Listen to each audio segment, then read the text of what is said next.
Добрый вечер. В эфире информационный выпуск Амшикшара. Накануне вечером состоялась встреча президента Республики Абхазия Рауля Хаджимба с президентом Российской Федерации Владимиром Путиным. Встреча прошла в сочинской резиденции российского президента Бочаров-Ручей. Рауль Хаджимба и Владимир Путин обсудили вопросы двустороннего сотрудничества и дальнейшего развития абхазо-российских отношений. Уважаемый Рауль Дмитриевич, я очень рад вас видеть. Мы встречались летом этого года по случаю юбилея республики. Сейчас не буду вдаваться в характер наших отношений, которые, безусловно, носят особый стратегический, союзнический характер. Мы с вами договорились, что увидимся в такой максимально нейтральной обстановке и поговорим по текущим, о рабочим вопросам. Их наверняка много. Товарооборот у нас растет, но, в общем, небольшими темпами. 5% в прошлом году, 2% за первые 9-10 месяцев текущего года. И предприятия, правда, наши работают там, но я думаю, что этого недостаточно. Вы и тогда говорили, что нужны дополнительные усилия для того, чтобы подтолкнуть развитие экономики. Я очень рад вас видеть для того, чтобы действительно в такой неформальной практически обстановке поговорить по всем вопросам, которые вы считаете наиболее актуальными для развития республики. Уважаемый Владимир Владимирович, хочу вам выразить благодарность за возможность вновь встретиться с вами после наших августовских встреч. Есть вопросы, которые, наверное, следовало бы нам обсудить. Наши встречи уже стали традиционными, и они свидетельствуют о тех отношениях, которые складываются между нашими государствами. За это время работа по линии инвестпрограммы проводится интенсивно, есть успехи. Не менее важными для нас являются те работы, которые проводятся по линии инвестиционного агентства. Есть объекты, которые уже на стадии завершения. Есть уже мероприятия, которые завершены, и объекты приступили уже к работе, особенно часть аграрного сектора. Ну и те работы, о которых мы с вами говорили по линии информационно-координационного центра, оборонного ведомства, которые непосредственно сейчас активно работают. За этот год проведены мероприятия более 94, которые свидетельствуют как раз таки об интенсивности взаимоотношений между нашими военными ведомствами. Это важно для Абхазии и нужно для того, чтобы еще раз продемонстрировать наши отношения. Очередной 46-й раунд международных женевских дискуссий по безопасности и стабильности в Закавказье с участием представителей Абхазии, Южной Осетии, Грузии, РФ и США при сопредседательстве ООН, ОБСЕ и ЕС состоится 10-11 декабря в Женеве. Сегодня в МИД Абхазии состоялась встреча с сопредседателями женевских дискуссий. Министр иностранных дел Дауркови принял сопредседателя женевских дискуссий от ООН Джихана Султаноглу, спецпредставителя ОБСЕ по вопросам Южного Кавказа Рудольфа Михалку, спецпредставители ЕС по вопросам Южного Кавказа Тойво Клара. Министр иностранных дел Дауркови обратил внимание присутствующих на вопросы, связанные с предоставлением абхазской стороне тех площадок, на которых грузинская сторона имеет возможность обсуждать проблемы, связанные с Абхазией, с грузино-абхазским конфликтом. Дауркови также обратился к сопредседателям женевских дискуссий с просьбой прокомментировать информацию о строительстве в Грузии военного аэродрома под эгидой НАТО. Первый момент связан с моим обращением, которое я делал в адрес представителей организации, представителями которых вы являетесь. На прошлых дискуссиях это обращение было связано с возможностью предоставления абхазской стороне тех площадок, на которых грузинская сторона имеет возможность обсуждать проблемы, связанные с Республикой Абхазия, с конфликтом, который у нас был. Я по-прежнему выражаю надежду на то, что наше обращение оно будет услышано и будут приняты определенные меры, которые будут направлены на то, чтобы решить этот вопрос. Нас очень беспокоят шаги, которые предпринимает грузинская сторона в ее стремлении вступления в НАТО. Непосредственно речь идет о последнем соглашении, которое было достигнуто между представителями оборонных ведомств непосредственно Грузии и Соединенных Штатов о строительстве военного аэродрома в Азиане. Мы считаем, что подобные действия грузинской стороны, они никоим образом не способствуют укреплению стабильности и безопасности в регионе. Представитель ЕС по вопросам Южного Кавказа Тойво Клаар отметил, что это очень важный вопрос, и уже давно назрела необходимость вывести женевские дискуссии на новый уровень, а также возобновить работу МПРИ. Спасибо. Я буду говорить в данном отношении от имени всех моих коллег. Мы очень рады вновь находиться здесь в Сухуми. Вы подняли очень важные вопросы, и действительно мы сейчас будем иметь возможность их обсудить на нашей встрече. Я также считаю, что нам в целом вместе нужно думать, как вновь придать очередную, скажем так, свежую силу женевским дискуссиям и подумать над тем, как возобновить работу МПРИ. Специальный представитель ОБСЕ по вопросам Южного Кавказа Рудольф Михалко также подчеркнул, что за последние несколько недель проделана серьезная работа по обсуждению новых идей, как сделать женевский процесс более прогрессивным.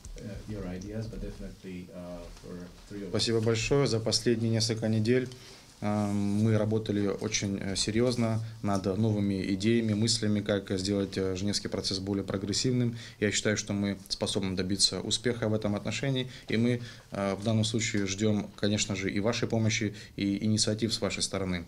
Что касается нас троих, то мы планируем внести новые идеи в работе женевских дискуссий. Это и является нашей целью в процессе женевских дискуссий. Что касается второй задачи, то она касается возобновления в скором будущем работы МПРИ, который мы считаем наиболее важным инструментом женевских дискуссий, женевского процесса.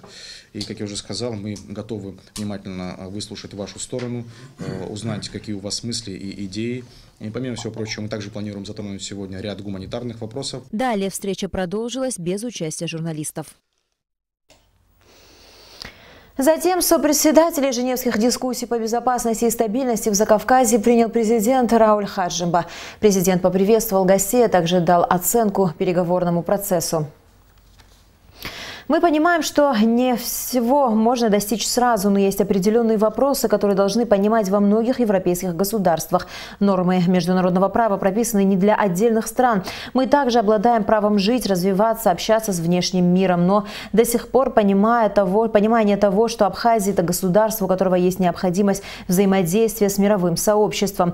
Поэтому мы ставим на этой площадке вопросы гуманитарного характера, в том числе возможность зарубежных выездов наших граждан, представление нашей позиции в различных международных организациях, сказал президент. Гости встречи отметили возможность и необходимость разработки путей для более эффективного использования площадки женевских дискуссий.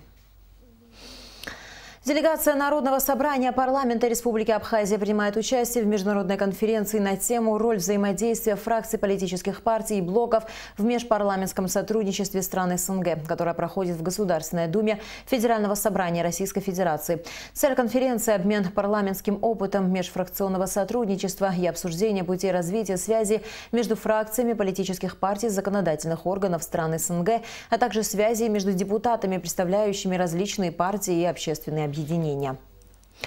Возможные пути решения проблем в области сельского хозяйства, в частности борьбы с вредными насекомыми, обсуждались сегодня в Сухуме на встрече представителей Министерства сельского хозяйства Абхазии с сотрудниками федерального учреждения Россельхозцентр. Подробности в репортаже Сари Смар.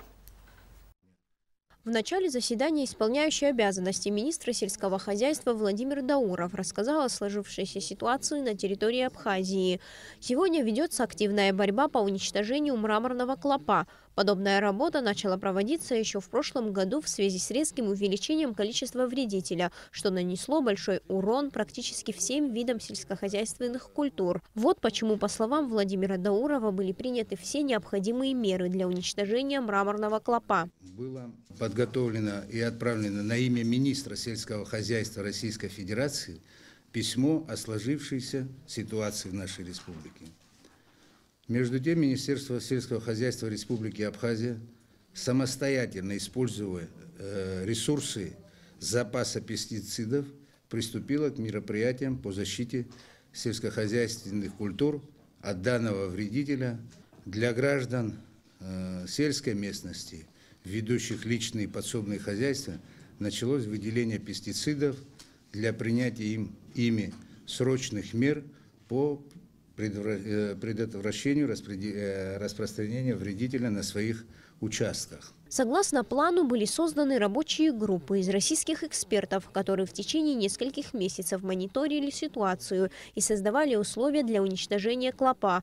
Помимо того, на территории Абхазии появились комиссии из местных специалистов, которые взяли на себя ответственность вести надзор за исполнением всех мероприятий по уничтожению вредителя. Основная задача подобных мероприятий, по словам собравшихся на семинаре, не дать мраморному клопу размножиться. Благодаря подобным мероприятиям крестьяне в этом году имеют хороший урожай цитрусовых культур. Возможность эффективной борьбы с мраморным клопом находится в непосредственной прямой зависимости от получения разрешений карантинными службами пересечения сельскохозяйственной продукции Российской Федерации.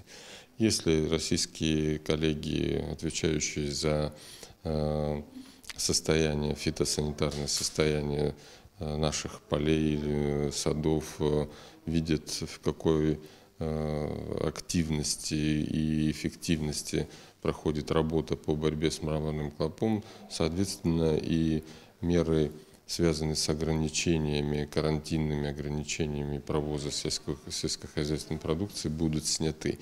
На заседании российские эксперты рассказали о работе, которую они провели на территории Абхазии. По словам заместителя директора федерального учреждения Россельхозцентр Дмитрия Говорова, в первую очередь был проведен мониторинг. Подробно изучена ситуация и оценены масштабы проблемы. Сотрудники центра рассказали о самой организации, о химических препаратах, которые они производят для уничтожения вредителя. Также участники семинара были подробно ознакомлены с работой Россельхозцентра в различных регионах России. На данный момент какие работы в Российской Федерации проведены? Объемы, конечно, большие. Фитосанитарный мониторинг 208 миллионов гектаров. Из них больше половины специалисты нашего учреждения провели, то есть своими ногами прошли эти больше 100 миллионов гектаров, посмотрели и, может быть, даже неоднократно посмотрели. Пестицидами обработано 92 миллиона гектаров. Хочу сказать, что площади обработок растут в России, потому что более интенсивным становится сельское хозяйство. В том числе и урожайность растет. Вы видите, у нас там по зерновым очень хороший урожай, хотя погодные условия были тяжелые. О порядке проведения фитосанитарного мониторинга на различных территориях рассказала специалист центра Анастасия Щебельникова. Она подробно поведала о всех способах проведения обследований на определенной местности. Объяснила, что подобная работа приносит положительные результаты и будет эффективна также на территории нашей страны. Мониторинг, как Дмитрий Николаевич уже сказал, по последним данным, был проведен в 2018 году более на 208 миллионов гектар. И около половины этой площади обследовали специалисты филиалов Россельхозцентра в рамках госзадания. Ну вот, в частности, на вредителей было обследовано свыше 99 миллионов гектар, на болезни 48 миллионов гектар и сорную растительность учитывали на площади около 60 миллионов гектар.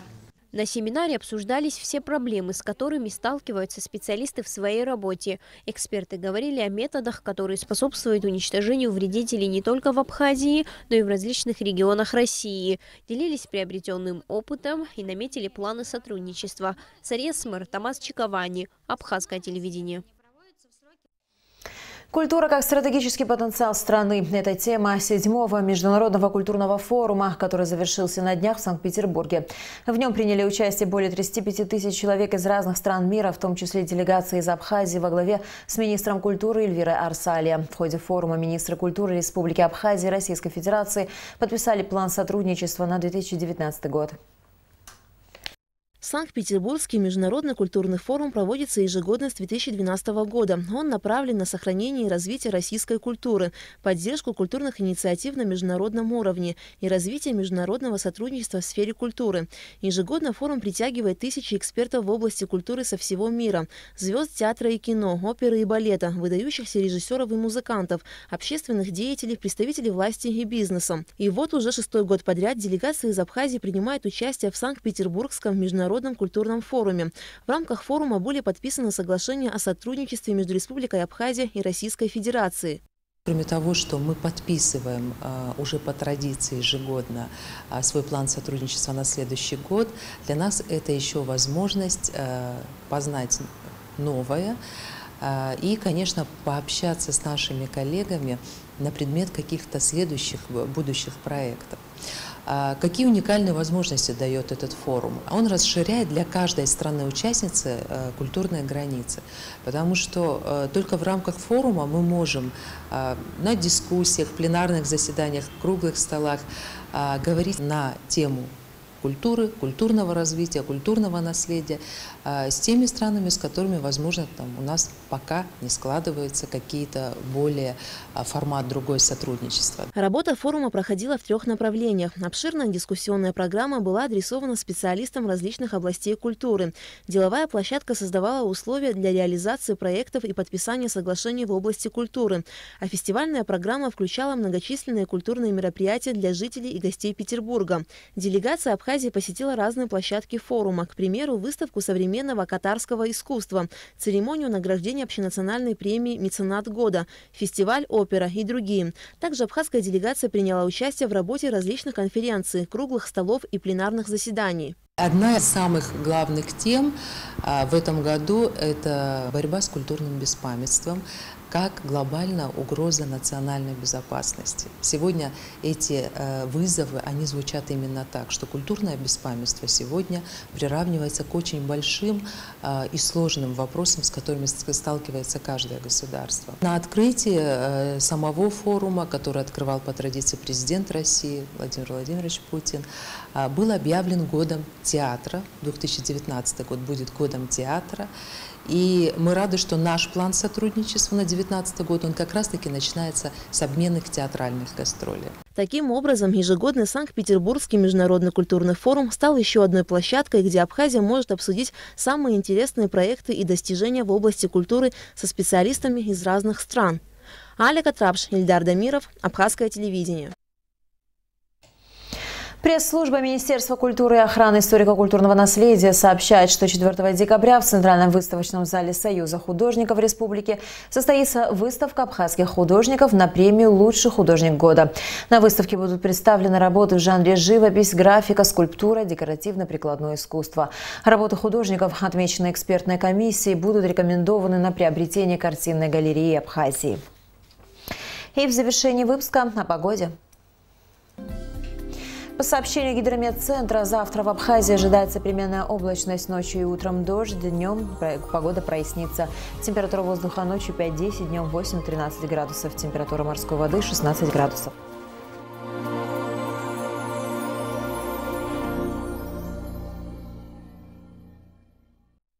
На этом наш выпуск завершен. До скорых встреч в эфире.